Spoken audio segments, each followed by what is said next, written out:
Hello, my friends. Bob here. Here's another story. This is Seventh Reset Judgment by Fire Then Ice. It claims Earth has endured six prior resets, wiping, erasing advanced civilizations via mud floods, fires, plagues, and pole shifts. Evidence site includes buried Mago structures, star forts, orphan trains, and anomalous maps and geology. The seventh reset is portrayed as a divine cosmic judgment triggered by a pole shift or a solar micronova. Well, that's going to happen in 2055. The surface will be scorched.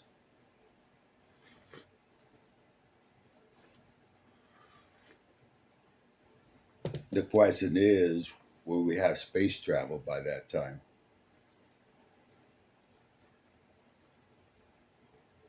Okay. 13, 10, 20, 31.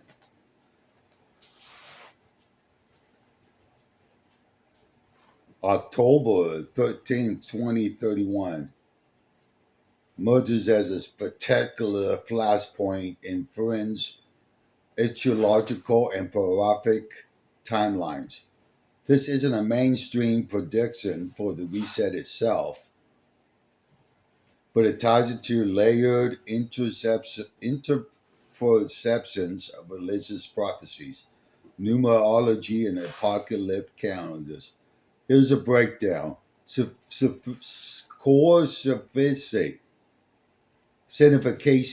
Okay. Core sign for ants. Sign for ants. Echoes of Famine's Miracle of the Sun. Historical echo. October 13 marks the anniversary of the 1917 Miracle of the Sun at Fatima, Portugal, where 7,000 witnesses reported the sun dancing zigzaggly and emitting multicolored waves, interpreted, interpretant, interpretant by the galactic Catholic Church as a divine sign, validating the Virgin Mary uh, apparitions to three children. Yeah, I remember those. I remember that story. The prophets of the three.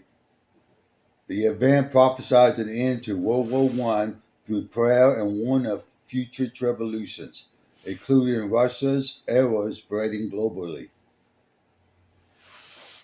Prophesied extension to 2031 in modern interceptions.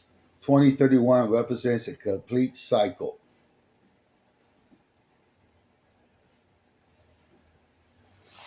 Some seers predict a great sign or intensification of the turbulence around October 13, 2031, mirroring the 2023 fiasco.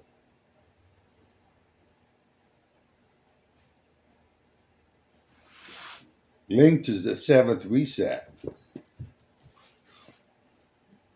Luna always wants attention. Sometimes too much loving can be smothering, but maybe it's just me. I have a cold hearted spirit, so.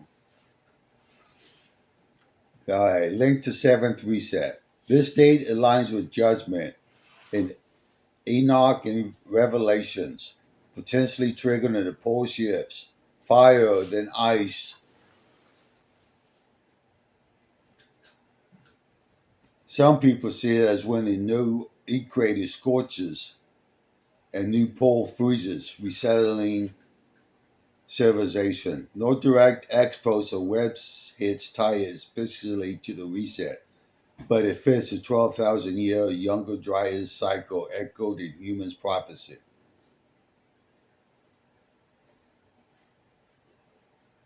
Christians' end time theories. 2031 single Second Comings claims Spanish speaking adverse, adverse and eventually, man, that's why I don't speak. I can't make these words out. Let's just say preachers in we calculated that Jesus' return is 2031, using Daniel 9 70 week prophecy intercepted as a 7 year tribulation ending October 31. This assumes a 2,000 year church age from Christ's crucifixion, symbolizing days as years.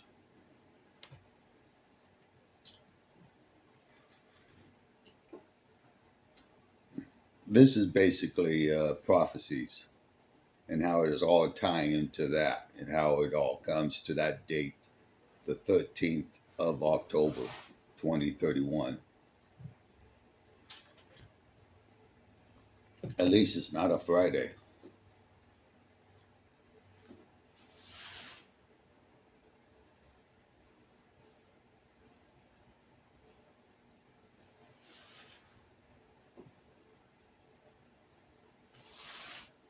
Here's a story, kind of, makes it more understanding if there's like an example of it. The fire in the old stone heath crackled low, throwing long shadows across the beams of the broken compass inn. Outside, the wind howled down from the mountains like a wolf that remembers every name it has ever eaten. Inside, the room smelled of peat smoke, sour air, and the sharp iron tang of fear. I was the only stranger left at the long table. The locals had drifted away one by one, murmuring about sheep and early snow, until only the innkeeper, two silent shepherds, and a hooded woman with frost still clinging to her clock remained. The woman had not touched her cup. She stared into the flames as though she could read tomorrow in them. Then she spoke, low and steady, a way a blade slides from a shelf. Gather close, friends. I tell you why the war ends on the 13th day of the 10th month in the year they were called 2031, and why some of us have seen it 7 times already. The shepherds leaned in without meaning to. Even the innkeeper started polishing his tankards. She began, long ago, before your grandfathers drew breath, this world was not the world you know. There were cities of rose red stone and copper domes that sang when the wind touched them. There was roads that ranged straight as arrows for 1,000 miles, built by hands that are dust now. We call that age Terra or Atlantis or the Golden Time. Names changes, the ruins stay the same. Every 12,000 winters of the great year, the sky remembers its anger. The sun coughs once, like a dying god clearing his throat, and the share of the wood slips on his molted heart. One side bakes until the stones themselves scream. The other side freezes so fast that a man's last breath turned to glass in his lungs. Fire, then ice, judgment in two voices. 6 times this has happened. 6 times the librarians burned or drowned in mud. 6 times the survivors crawled out of caves and cellars and told the children there was nothing before us. We are the first. And the children believed them because children always do. But memory is stubborn. It hides in open songs, in the foundations of star-shaped forts, and photographs of babies posed beside buildings too old for the dates written on the back.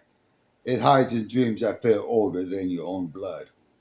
I've had the dream, so have you, though you may not have known it yet. In a dream, you stand on a hill at dawn. The sun rises in the west. The horizon ripples like water. Then the ground lurches, gentle as a mother turning in her sleep, and suddenly the ocean is where the desert was, and the desert is climbing the skies like a white tide. You try to scream, but the air has turned to knives of ice, or to fire, both, always both. That is the reset. That is the seventh coming. The signs are already here. The compass needles twist like dying moths. The ice bleeds red with dust older than Egypt. Children are born remembering languages no one ever taught them. And every year on the 13th of October in the small town of Fansma, the sun still dances just a little as if it is practicing for the final performance. 114 years ago, the Lady of Light stood before three shepherd children and showed them a vision of this very night. She told them the year would come when her warning would be fulfilled to the day. Count the years yourself if you doubt me. From 1917 to 2031 is 114 winters. The century of testing is over. The extra 14 years with mercy. Mercy always runs out. On that morning in 2031, the sun will not merely dance, it will fall. Half the world will burn for 3 days under the sky gone white. The other half will wake to a darkness that lasts 3 days more, while the new poles grind into place and the wind became a blade of ice 1,000 miles long. Some of you will live through it, not many. You will crawl from the rubbles and find the maps all wrong. You will find machines half buried in forests that grew in a single night. You will find my bones, perhaps, still cleats in this cloak, and you will wonder why I smiled at the end. I smiled because I remember the other 6 times. I remember waking in the ashes with the taste of forgotten cities on my tongue, and remember teaching the new children how to lie about the past so the next reset would be easier to bear. But this time, something is different. This time, more of us remember. This time, when the fire and ice come, some of us will walk between them. We will carry the true maps, the true names. We will not let the world be orphaned again. That is why I came down from the mountains tonight. That is why I tell the story in this inn on this night in the year of 2025, while there is still time to choose which side of the fire you will stand on. The 13th of October, 2031, is not the end, it is the beginning. And you, my friend, you still have 6 years to decide whether you will be the ashes or the ones who carry out of them or who walks out of them carrying the light. She fell silent. The fire popped once, like a bone breaking. Outside, the wind kept howling, but now it sounded like a name.